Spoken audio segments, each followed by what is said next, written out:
Volgende op Diepe Waters. Moenie my probeer babysit nie. Moenie tevrede wees met middelmatige resultate nie. Coaches veronderstel my te druk om beter te wees. Hierdie is groter as die klub.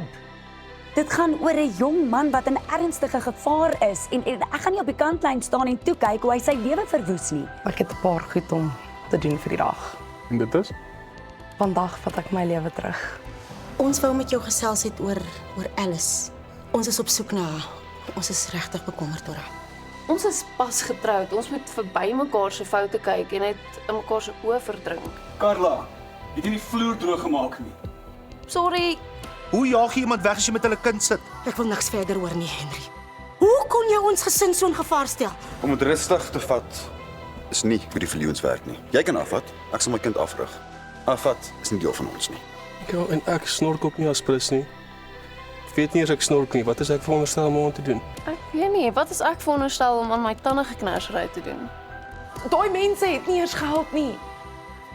Hulle bly in 'n kothuis op 'n ander man se jaar. Helen het ons gekontak en verduidelik. Die hof gaan Alice as onbevoeg om 'n ma te wees verklaar. Ons kan dadelik aanneem. Hallo almal en welkom by ons sponsorship gala. Die kans vir ons beste swemmers om die beste sponsors in te palm. Okay, julle, hierdie is nie normaal nie. Iets is fout daar nie. Kom ons Los my! Jy sien my ma nie. Presies. Dan kan ek vir jou hondjie om te vryf of iets.